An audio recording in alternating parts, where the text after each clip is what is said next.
हाँ, तो प्यारे छात्र एवं छात्राएं कैसे हैं। आशा करते हैं कि आप लोग स्वस्थ होंगे, मन से पढ़ाई करते होंगे। अब आपका परीक्षा का समय अत्यंत निकट है। इस दृष्टिकोण से आज हम आप लोगों के लिए Krishna tuition centre YouTube channel पर हिंदी का व्याख्यात्मक प्रश्न इम्पोर्टेंट VVI लेकर के आए हैं। आज के इस क्लास से आपका हिंदी में पूछे जाने वाले व्याख्यात्मक प्रश्न का 5 अंक पक्का हो जाएगा। आइए इसी के साथ आज हम लोग इस क्लास में पढ़ेंगे ये व्याख्या, जो पद्यांश का व्याख्या होगा उसका पहला क्या है। इस क्लास पढ़ने से पहले एक बार आप लोग इसे शेयर और लाइक कीजिएगा। इस चैनल को अधिक से अधिक सब्सक्राइब खुद भी कीजिएगा और अपने सगा संबंधी में भी, दोस्तों मित्रों में भी करने का काम कीजिएगा। आइए, पहला हमारा प्रश्न है, अंगों के डॉ को वह समझता है माँ और उनके बगल के बिंदु को मानता है गोदी में बैठा पहली विफलता पर छलके आंसू ही हैं शायद प्रथमाक्षर सृष्टि की विकास की कथा। यहाँ पर जो है इसका स्वप्रसंग व्याख्या करना है। तो इसका जो हमको ये पद जो है इसका जो व्याख्या करना है, इसके में व्याख्या में ये समझिए, जो व्याख्या 3 पैसेज में, पूरा अंक लाने के लिए 3 पैसेज में हमको व्याख्या करना है। पहला पैसेज जो हमारा होगा वह क्या होगा, तो उस पद के संबंधित जानकारी देना है, उस पद के संबंधित लिखना है। जो पहला में लिखेंगे प्रस्तुत पद्यावतरण अक्षर ज्ञान शीर्षक कविता से लिया गया है। इनकी रचिता कवयित्री अनामिका हैं। उपयुक्त पद्यावतरण में कवयित्री अनामिका ने सृष्टि की विकास की कथा को बेटे के द्वारा अंगों न लिख पाने के कारण उसकी आँखों से निकले आंसू के माध्यम से दर्शाया है। ठीक है, ये उनके बारे में लिख दिए। अब जो दूसरा हमारा जो होगा, अब उसका भावार्थ लिखना है, उस पद का भावार्थ लिखना है। फिर पैराग्राफ चेंज करके, ये पहला लिखें पैराग्राफ चेंज करके, फिर इस तरह से दूसरा पैराग्राफ में लिखेंगे, बेटा देवनागरी लिपि में हिंदी के वर्णों को लिखना सीख रहा है। वह अंग वर्ण को माँ बेटा समझता है। कवयित्री ने यहाँ माँ बेटा के माध्यम से कहना चाहती है कि माँ बेटे के रिश्ते एक दूसरे के मनोवैज्ञानिक संबंध है। माँ बेटे के रिश्ता जो है वह एक दूसरों का मनोवैज्ञानिक संबंध है। बेटा का और माँ का जो है ममता एक दूसरे पर ज़्यादा रहता है।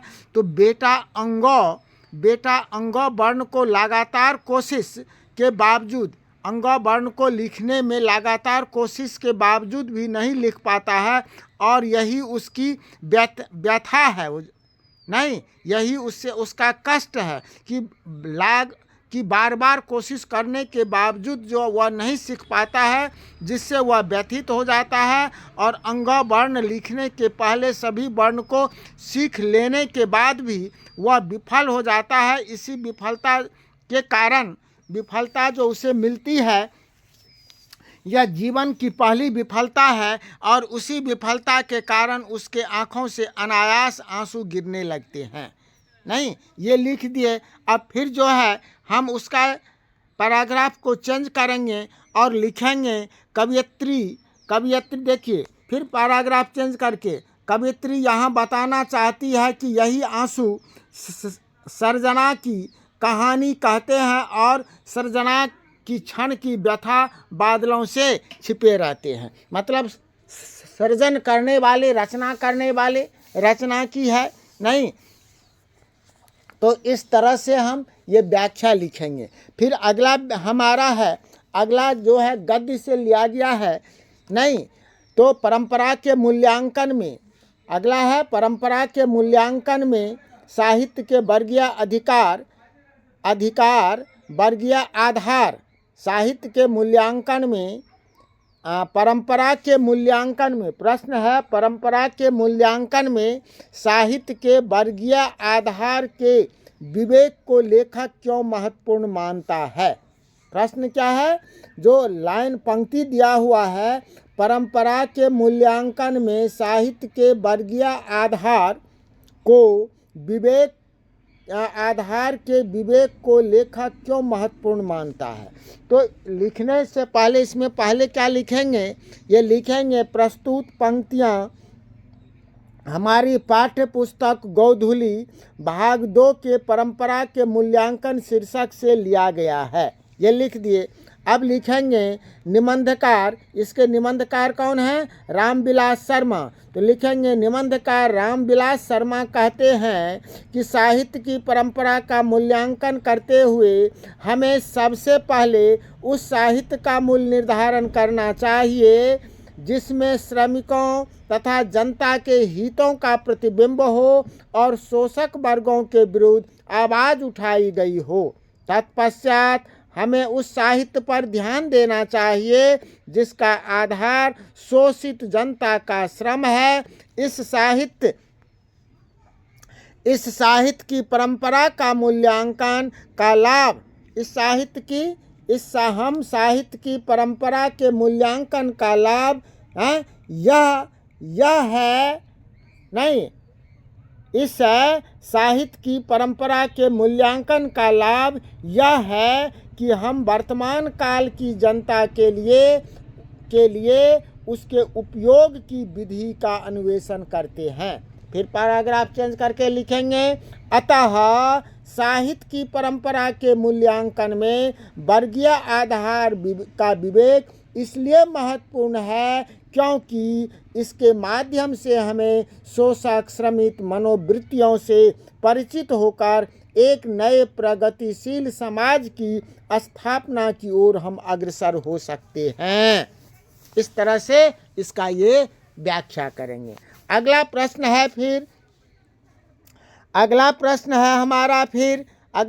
क्या है, जो प्रस्तुत अगला है क्या दिया हुआ है, जो हुंकारों से महलों की नींव उखड़ जाती सांसों के बल से ताज हवा में उड़ाता है। जनता की रोकें राह समय में तो कहाँ, वह जिधर चाहती है काल उधर मुड़ता है का 100 प्रसंग व्याख्या करें। इसका व्याख्या करना है।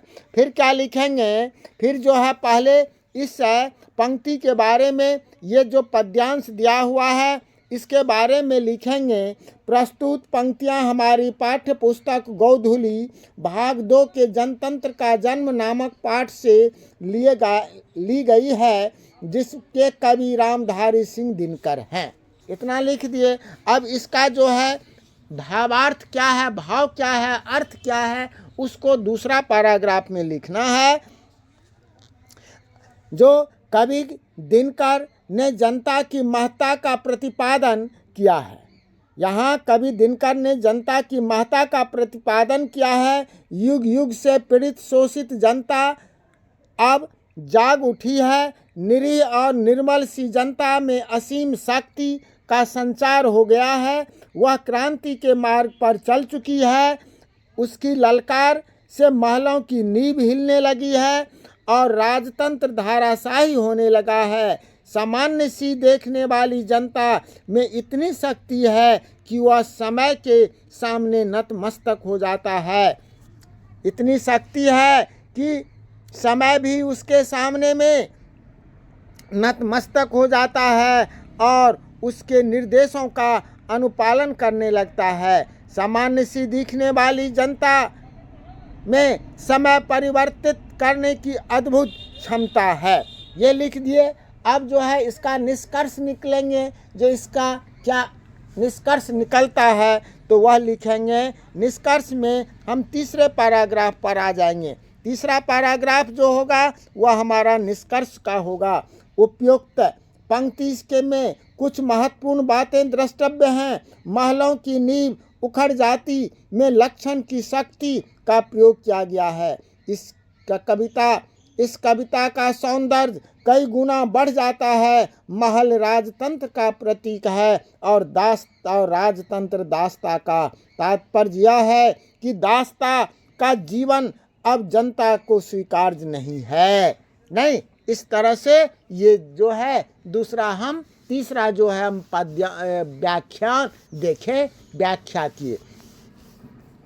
अगला है, क्योंकि देखिए आपका 2 ठो जो ये 5 नंबर का लॉन्ग क्वेश्चन पूछेगा उसमें एक व्याख्या रहेगा आपको गद्य से, एक रहेगा पद्य से। तो पद्य का जो है आसान होगा लिखना, पद्य का आसान होगा क्योंकि कविता आप पढ़े हैं और ये पता चलेगा कि कहाँ की यह किस कविता का पंक्ति है, उसका अर्थ लिख देंगे, उसके कवि के बारे में लिखना है, कहाँ से लिया गया है। लेकिन गद्यांश में क्या होता है, गद्य से जो लिया गया है अब वह किस लाइन किस कहानी का है, क्या है, उसमें थोड़ा सा कठिनाई होगी। इसीलिए ये कविता वाला जो है इसको अच्छा से कंप्लीट कर लेना है।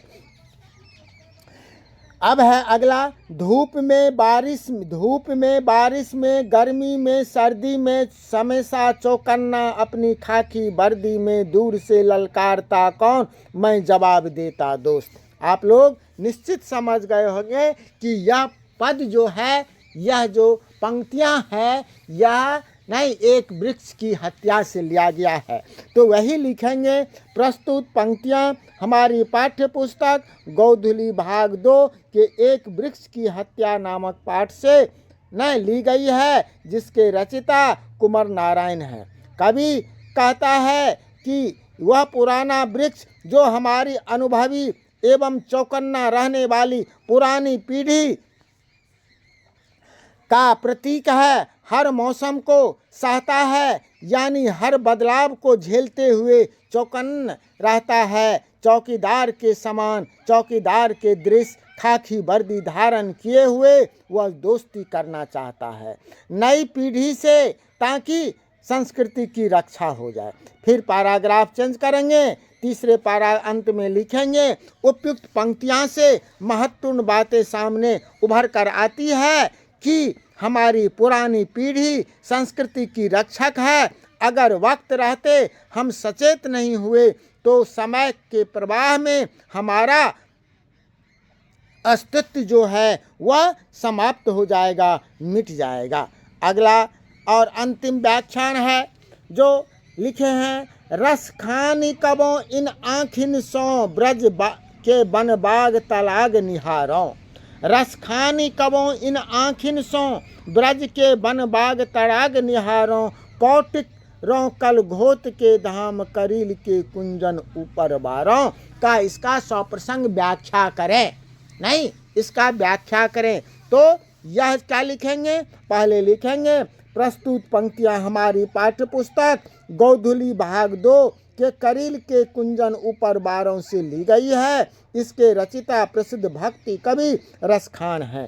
कवि दूसरे पैसेज में दूसरे पैराग्राफ में लिखेंगे, कवि रसखान के लिए कृष्ण भक्ति से बढ़कर कुछ भी नहीं है। वे कहते हैं कि न जाने कब मेरी आँखों को ब्रज के वन बाग एवं तालाब निहारने एवं देखने का मौका मिलेगा।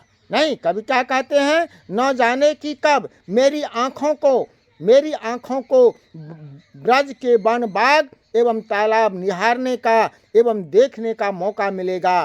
करोड़ों सोना चांदी के भव्य महलों से भव्य भवनों से प्राप्त सुख भी ब्रज के करील कुंजों से प्राप्त सुख के समक्ष वह अत्यंत नगन और तुच्छ है। अर्थात सोना चांदी से बने हुए भव्य महलों के सामने यह जो करील का कुंजन है, यह जो ब्रज का बाग है, ब्रज का यह जो भूमि है, वह उसके सामने में वह महल स्वर्ग भी क्या है, तुच्छ है, नगन है। उपयुक्त पंक्ति में कुछ महत्वपूर्ण बात यह है कि भक्ति में है कि भक्ति में जो असीम आनंद है वह संसार के किसी भी चीज में नहीं है। इन पंक्ति में भाषा ब्रज भाषा है तथा इसमें सवैया छंद का प्रयोग किया गया है। क वर्ण की अनुभूति अनुप्रास अलंकार अनुप्रास अलंकार का अनुकरण करता कर्णात्मक हृदय की मिठास है ना। इसमें अर्थात अनुप्रास अलंकार जो है उसका इसमें चर्चा किया गया है, या अनुप्रास अलंकार है। तो इस तरह से प्यारे बच्चे, प्यारे छात्र छात्राएं, आप को आज हिंदी का लॉन्ग क्वेश्चन जो व्याख्या के संबंधी आता है उसको देखें। आप लोग निश्चित इसे कंप्लीट कर लीजिएगा, इससे तो एक प्रश्न रहेगा ही। इसी आशा के साथ आपको दिल की गहराई से बहुत बहुत धन्यवाद। आपको अनिल सर का प्यार भरा नमस्कार। इसी के साथ क्लास की समाप्ति होती है। जय हिंद।